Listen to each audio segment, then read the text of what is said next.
Welcome to Torker. If you saw the start of Bill's Tommy Bracken's build, you already know that several models of frames are going to start going back into the Torker Vault so we can focus on what's in the future of Torker. So right now is the best time to be able to start any of those tribute builds that you've been putting off. Today, we're going to start on the Clint Miller tribute build.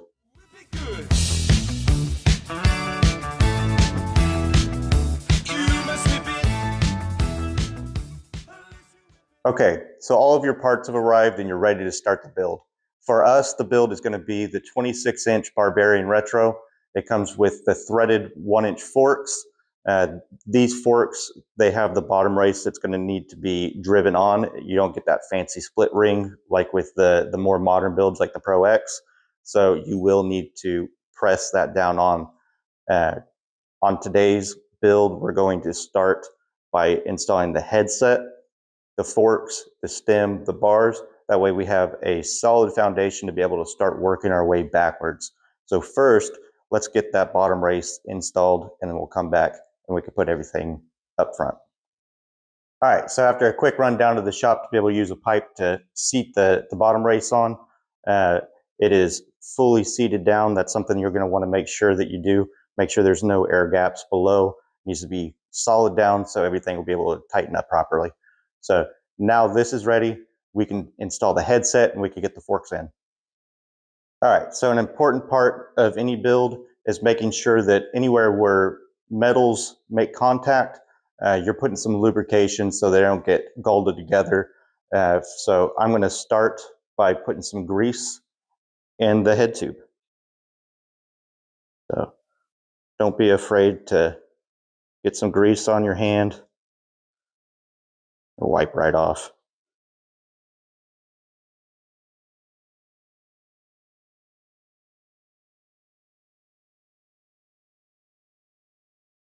So while I'm at it, I'll go ahead and grease everything else that's going to need grease.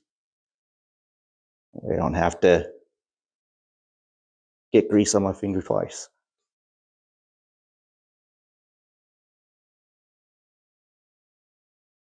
Grease in the seat post tube. That way your seat post doesn't get stuck in there. If you've ever worked on an old bike, you'll know that that's one of the most common things, your seat post getting stuck in the seat tube. Making sure that it's greased every time you take it in and out will help prevent that. Now we can start installing the cups. This is just a very standard Tonge headset. Nothing special about it. With these builds, I like to do them very conservative, just so you get to see that you don't have to go all out. I do love the crazy builds, engraved parts and stuff like that, but I want these to be affordable, something that you can go and find all the parts online. Like these parts are sourced through Torker, BMX Guru, Pork Chop. They're very easy to find parts, so you can do your tribute builds too. I'm sorry, I know I'm getting distracted, so let's go ahead and get these installed. I'll go ahead and just get all this laid out. All right, so I have our cup press. I'm going to use this, put in 1 cup at a time. That way we make sure that we're not putting anything in crooked. If you put something in crooked, it's not likely on this frame that you're going to ovalize it, but there's always a chance you can ovalize if you're pressing your cups in crooked. So you want to make sure they go in straight every time. You do 1 at a time.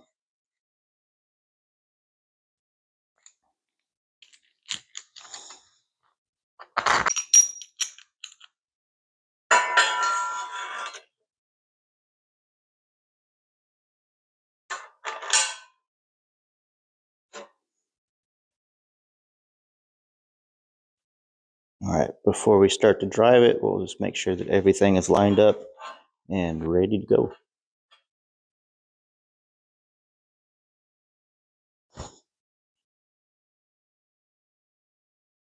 All right, that looks like we're nice. We could back it off.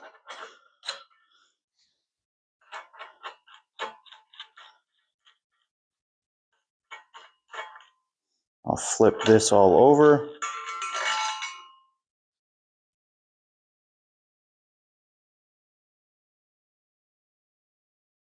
That top cup on there.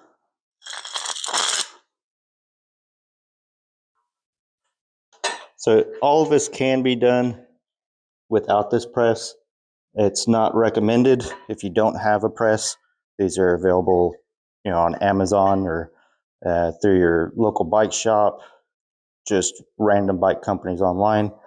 They'll have things like this. They're fairly cheap. They're worth it to make sure that you're doing things properly.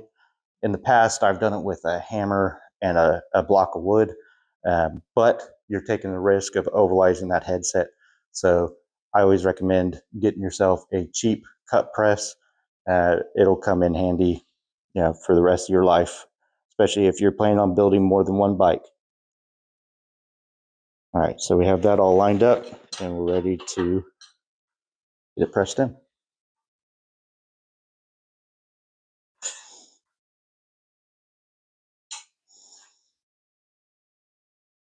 All right, so that is seated nice and solid. We can start getting this off. As you can tell, this is quite a bit more labor intensive than the new age press-in. That's part of why you don't see the press-in cups like this anymore. You see that can't be integrated like we have on several of the other models. But that is installed. Now we're ready to start greasing up the bearings and putting them in. First up, we'll do the top, just because that's the easy one. We can get the grease on it and set it in. There's no real trick to greasing it up. Just make sure that the grease is fully inside of that ball race. You don't want it just sitting on top. You want to work it in, make sure the grease is everywhere that it needs to be. It really just helps the balls float inside of that retaining ring. Actually, make sure you read the instructions. Sometimes you have little seals and stuff like this. So let's get that seal installed. There we go. I got the next bearing. Again, you want to make sure it gets down inside of that race. We'll just, and I might be saying things a little bit wrong. Don't quote me on it directly. That's why we have visual references. That way you can see what I'm talking about. Whenever you're building on the fly, sometimes it's hard to make sure that you're saying everything 100% accurate. So I'm doing my best. I'll get the seal on the bottom. And throw that bearing on.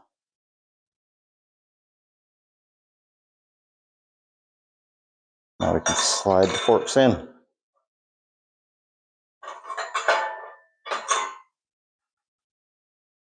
right, so I kept my fingers nice and greasy. That way I can continue adding some grease up on the threads. Don't need an excessive amount, so what I already had from doing those bearings should be just enough. All right, so we got that top nut. This is a bit of a unique design on the headset where the cup is actually made into that top nut. So the one you might be using may be a little bit different. It just depends on what you want to get for your bike. That all the way in, snug. At this point, we don't got to tighten anything yet. We're just getting everything set up.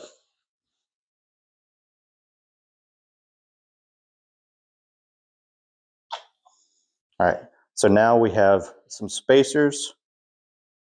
These are locking spacers. They'll be able to seat down inside that top nut and keep that from rotating. In theory, if you've ever ridden these, you know that they don't always completely lock them down.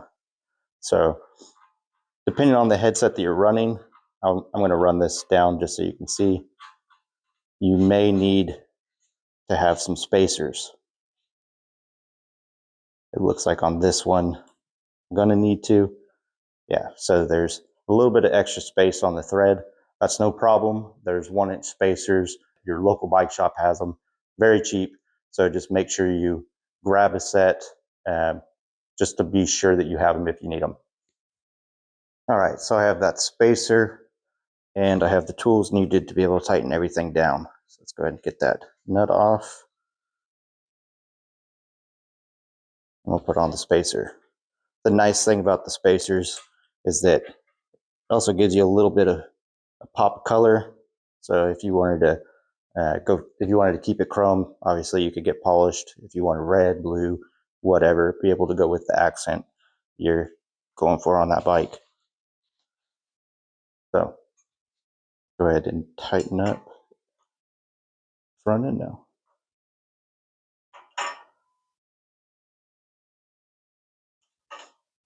So I'm just getting the forks set to where I want them. I want to make sure there's no play in them. Make sure they're tight, but you don't want to over tighten them and crush the bearings either.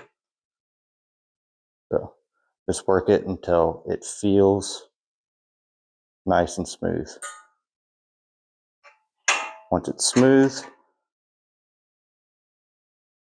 use your wrench as a backup there. Make sure that that cap doesn't twist.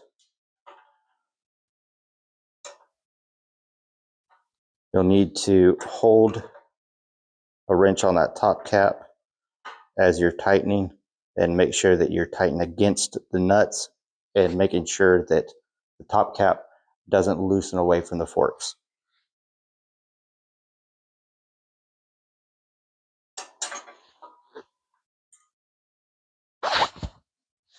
Everything feels like it stayed in place. It's nice and solid. I think we're ready to go.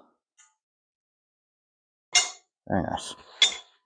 So now I will grease inside the steer tube so the stem doesn't get stuck in there.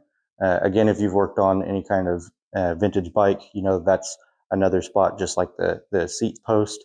The stem will get stuck down inside. You have to heat it. You have to use penetrating oil, whatever.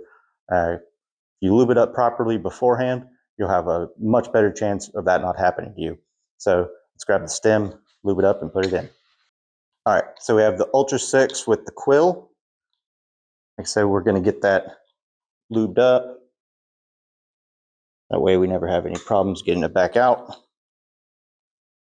Doesn't take a lot, just a little film. Make sure it's on the wedge and the quill itself. Do a little bit on the thread. Just make sure that everything is nice and lubricated.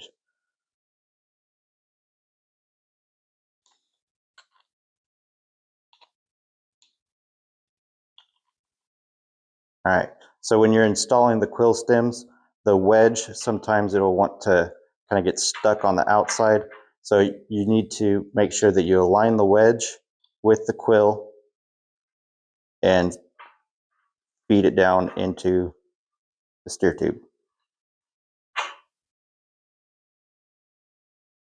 All right, I'll get it kind of aligned.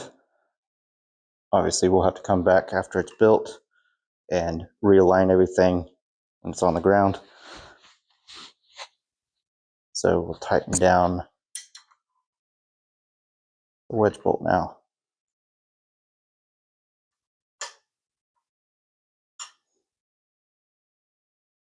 All right, that should be good for now. I'm not going to go crazy. We do still need to adjust this. So I'll come back and I'll tighten everything whenever it's on the ground. All right, so now we have the stem, the forks, the headset, all that's in place. We're ready to put on the bars. Start by removing all of those bolts.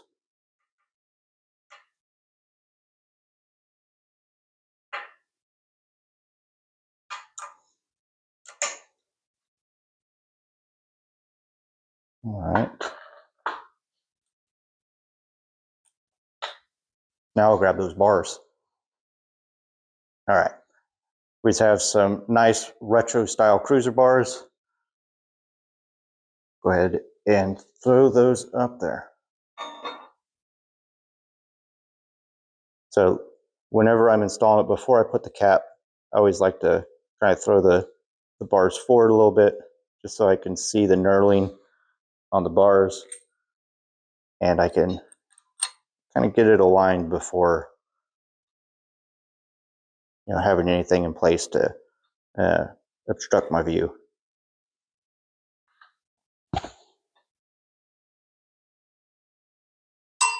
All right. Very nice thing about the Torker Ultra 6 is that you have the extra row of bolts right down the middle, hence the 6 and the Ultra 6. But it gives you a good way to be able to snug everything down so you can get those bolts all even. So you'll see me that I'm working back and forth. What I'm doing is I'm trying to make sure that the gap on the back and the front are both equal before I start tightening anything down. That just makes sure that we're going to have an even bite all the way around.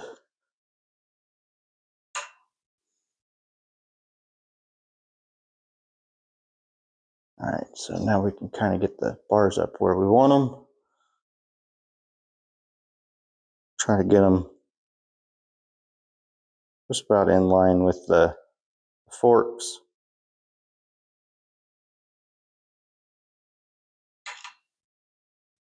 And we'll snug down those bolts. Again, whenever you're moving everything, make sure that that knurling is nice and center on that stem. All right, I got those center bolts so the cap is nice and even. Maybe a little bit more on the back. So I'm not trying to overly snug them. I'm going to have to come back. I'm going to do all of them once I go around. So just like with any stem, you're going to need to do a cross pattern. Just because you have the extra bolts in the middle, try not to pay too much attention to that, trying to come up with any kind of fancy scheme to tighten it up. If you stick to the four corners, doing a cross pattern, you'll be able to get everything nice and tight. And then I come back and I tighten back down the center, and then work around the outside again until everything is nice and even.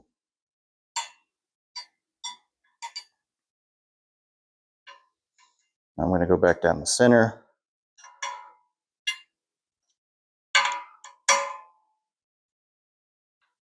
Get those so they're all even with the outsides.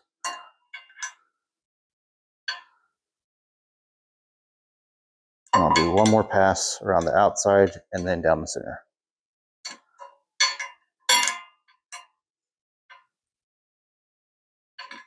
By now, everything should start feeling pretty solid. You won't see a whole lot of movement on any of it. That's exactly what you're looking for. It's best to do it in small increments. Don't just try to hammer it all down as fast as you can. Just ease into it. That way you're not damaging any of the parts.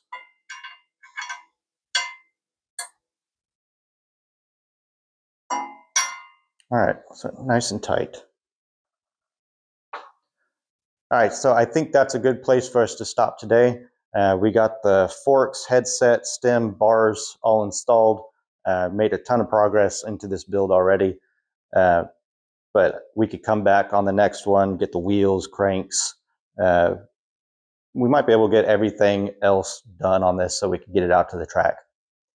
But if you like these kinds of builds, or if you like watching just to be able to see how to do something, let us know down in the comments. Did we cover it enough how you like it to be able to get the details? If we didn't, we could come back and we could do something a little bit more specific just for you. But until the next video, make sure that you get on torkerracing.com, find the tribute build that you want to start, get those parts on the way, and then come back and we'll help you get your tribute build going next time. But until then, grab your bike, get out there, and go ride.